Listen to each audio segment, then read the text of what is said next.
What's going on, y'all? So, this is an interesting subject, and it's something that I wanted to talk about on the channel. This video is called "Is It Just Me or Is YouTube Getting Boring?" Um, yeah. Once I saw that title, I knew I had to take a look at this video. I honestly, that title really piqued my interest. So, without further ado, let's just get started because I have a lot to say about this subject. Mac is about to experience the scariest moment of his life. A $250 million private eye. Let's go! Day 31! Yeah. 100 years of school lunches. Today we are doing Sidemen Home Makeover. Single day or my Yeah. channel got deleted by Mr. Beast. And on the way to the... It exists.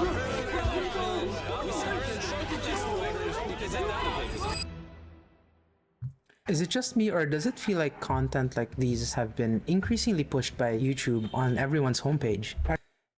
Well, yes, and I do. I like that he threw that in the beginning of the video because that is what you see a lot of on YouTube. You see a lot of this overproduced, fake, cringe, high dopamine edits YouTube videos. You see videos like that. And I'm not really the biggest fan of those kinds of videos, but I do understand why they do well. But boy, do I miss the days when YouTube was just, broadcasting yourself like what it was originally intended to be. Cut on the camera and just say what you got to say, man. Get some stuff off your chest. And there is still some of that on YouTube, and you can still be successful doing that on YouTube. But it's just more rare these days, I would say. I would say much of YouTube, and you can even throw streaming in there too. Like a lot of it has become overproduced. I remembered back in the day where YouTube had a more raw and unfiltered feel to it. Instead of creators trying to maximize for attention and click-through rates, back then you could tell that YouTubers made videos for fun, not worrying about retention, clickability, and making money. I remember one of the first ever videos that I watched on YouTube. I was still in elementary school at the time, and seeing Ryan Higa's old unfiltered videos like How to Be Gangster or How to Be Ninja was just so fun to watch. Those wouldn't fly now if you tried to recreate them. Hello everyone, my name is Hanadewa Kuso Shiseo Tadashite Teriyaki Suzuki Honda Civic. But back in the day, you could just see it from the videos that they were just doing it for fun. I don't think creators back then even thought of their videos as content because they were just Yeah. creating them for fun. Now it seems like everyone is chasing something, trying to put out the best video out there, have the best thumbnails, over editing to keep your attention. And now after seeing so many of these videos, it honestly just feels so forced and exhausting. So Yeah, and I don't recommend anyone try to do that either. Like trying to copy that Mr. Beast style because you can't outdo someone like Mr. Beast who has, millions and millions of dollars and a bunch of employees to help him make the videos that he makes. So it's just it's just a waste of effort to try to mimic that style. You know what I'm saying? But people still try to do it. And same thing with streaming, bro. People try to mimic the whole Kai Cenat style, and it just never works. At least from what I've seen.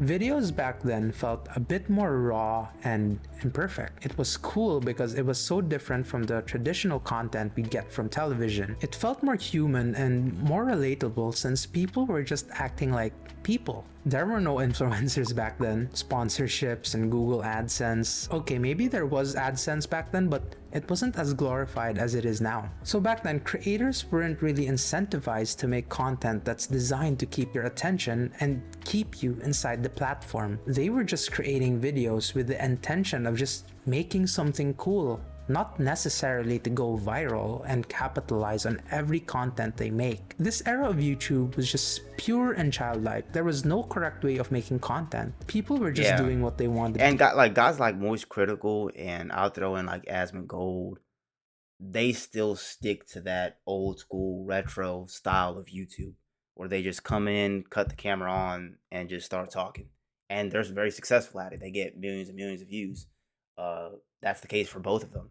And there's other channels like that still do that and still find success. So I don't want to make this like I don't want to have like a doomer take like, oh, YouTube sucks, it's never gonna get better and blah blah blah. No, I think you can still be successful doing having that old school style on YouTube. I still think you can.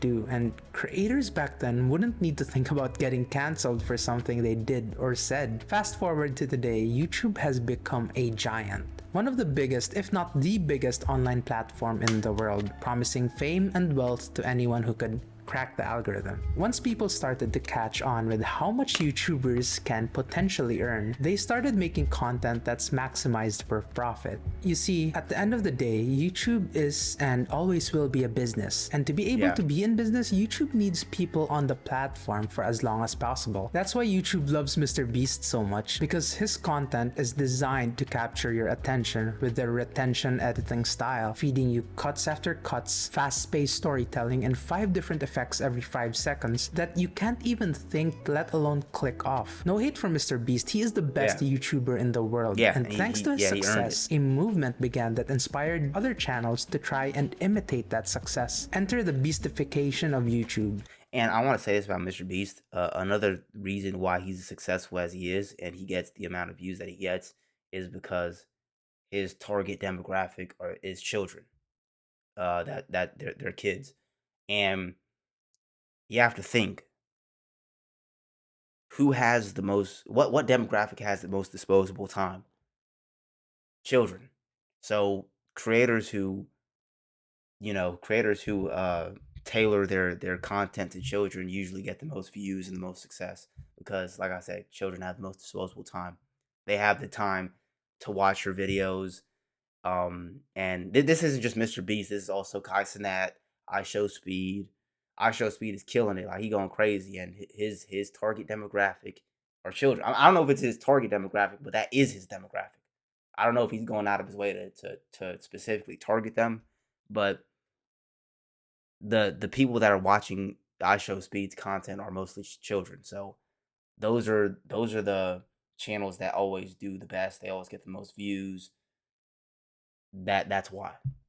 Creators are now obsessed with maximization, retention, click-through rate, and hacking the algorithm. That most videos out there now feel like there's a blueprint for it to be successful. It needs to be fast-paced, every cut needs to be necessary, camera angles need to change every 4 seconds, and all that other stuff that makes a YouTube video a YouTube video. As a video editor, I was taught to have that mindset, but now I'm learning to keep it more human, leaving a bit of space for viewers to breathe, and keeping it unfiltered at times, and not just trying to throw dopamine hits on every cut. So why does it feel like we're seeing a lot of similar content in our homepage? Well, that's thanks to the algorithm. So let me try to explain as best as I can. The algorithm was invented to denoise YouTube. Without it, no one would be able to find things. What do I mean by that? It's basically a program that's filtering out what you don't like to watch and what you like to watch, depending on your behavior on the platform. Its biggest job right now seems to be pushing out videos that are covering trending topics that people are interested in. You see,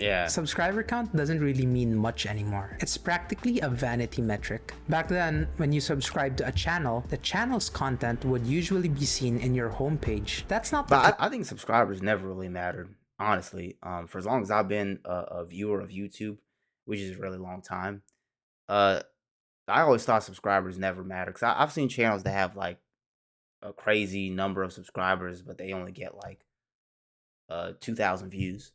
Like, they'll have like 500,000 subscribers and only get like 2,000 views. That's actually bad. So very bad, actually. So like, I don't think subscribers ever really mattered. Really, only the thing that people care about the most is just views. Anymore. Now, the algorithm would rather push content and topics that people are interested in, aka videos that have high CTR and watch time. So it's more likely you'd see content from Mr. Beast and similar copycat videos on your homepage. Before, having a huge subscriber count But I don't blame creators for doing that, bro. They're giving the people what they want. Or what they think they want, you know? So like,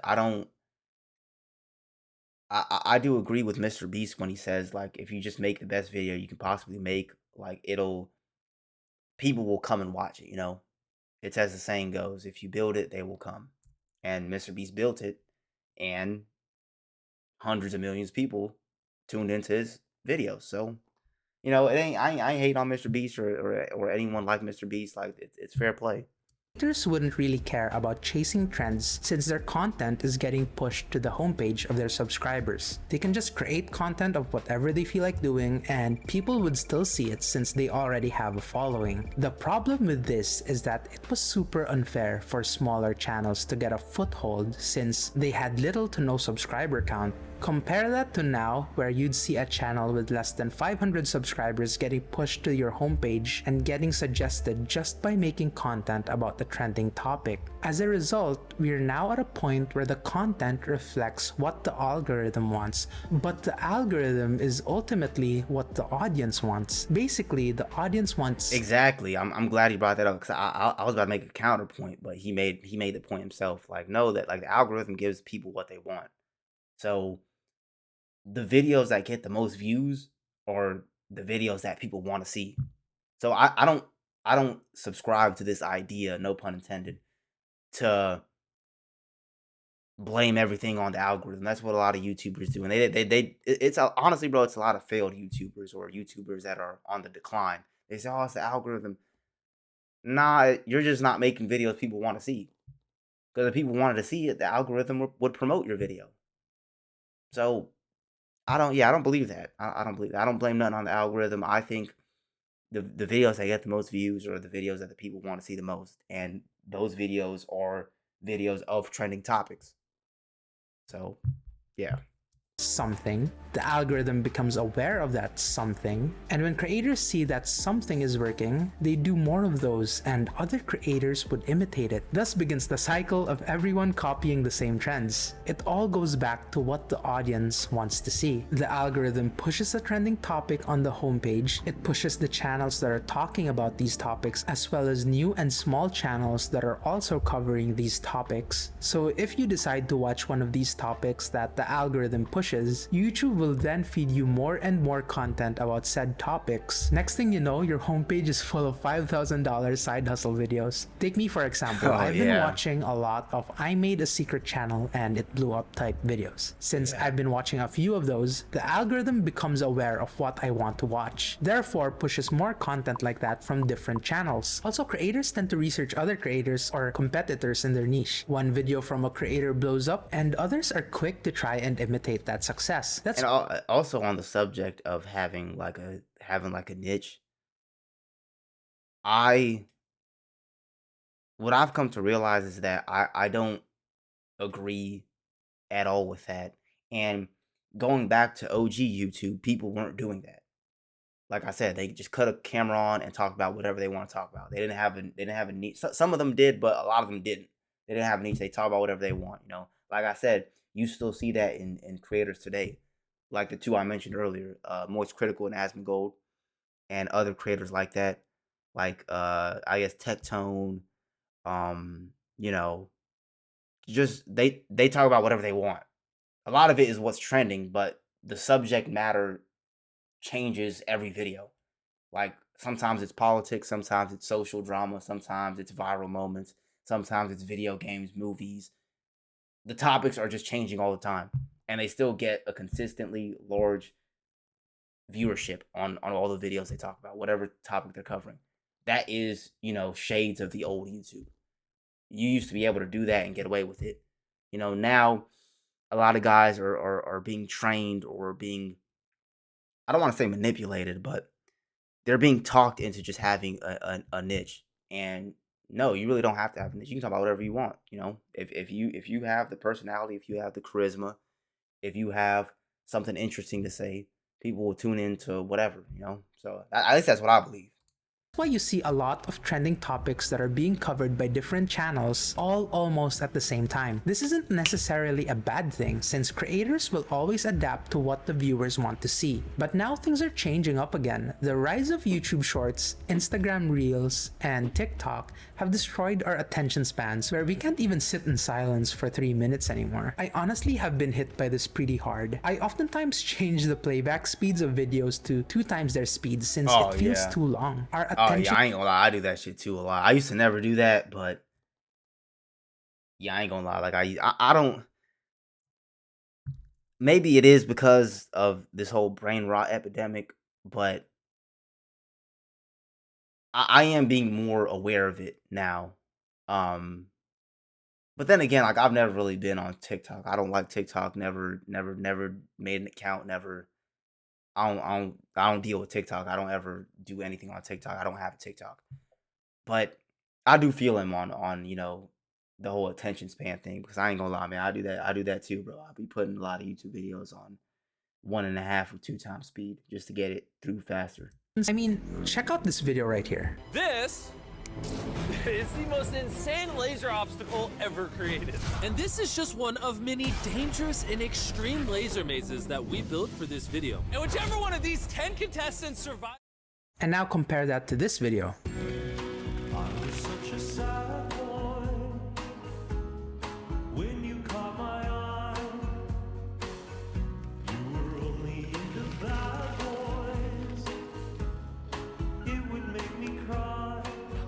Both are entertaining in its own ways. One is the typical maximum retention, cuts every 3 seconds, dopamine hits, I ain't gonna lie, like I don't watch neither of these kind of videos, but I do get the point he's trying to make. The stuff that I watch is just I watch very opinionated, you know, videos, like opinionated commentary videos. I don't watch any episodic stuff. I don't watch any challenges or whatever it is. I watch videos where people are giving their opinion, kind of similar to what I do on this channel. So a lot of it is reaction videos, podcast clips, whatever, just sports shows, like people just giving their opinions, giving their takes. That's what I like to watch on YouTube. Now, authenticity isn't new. People have been doing it for years. It's just now that more and more channels are adapting to a more eye-stopping and maximized for watch time type content that people are beginning to look for that authentic, more relaxed vibe that we've been missing. I realized that I can make content on whatever I want and not have to think so much about optimizing for the algorithm. And if my audience finally finds me someday, that they'll enjoy the content I make and watch me for me. So if you guys made it to the end of this video, thank you for the support, and I hope you can continue to support me on my journey. Yeah, I'm rooting for him, bro. Hell yeah, bro. I'm dropping a like on this, bro. I'm rooting. Jarrell Roger. Yeah, I'm rooting for him, bro. Like I like his attitude. I like the realization that he's come to, and I agree with it, bro. I really do. So let me know what you guys think about the current state of YouTube. I agree with everything he was saying, and I agree with him that he doesn't have to lock himself into this, niche or this path that he think he has to go on to be successful on YouTube. I don't believe that. I think you can make whatever you want, and if people find it interesting, they like your personality, they'll tune in. That's the way YouTube was in the beginning, and I still think that's what it can be. You can still be that, to this day. So yeah, let me know what you guys think, and I'll catch you guys in the next video. I'm out.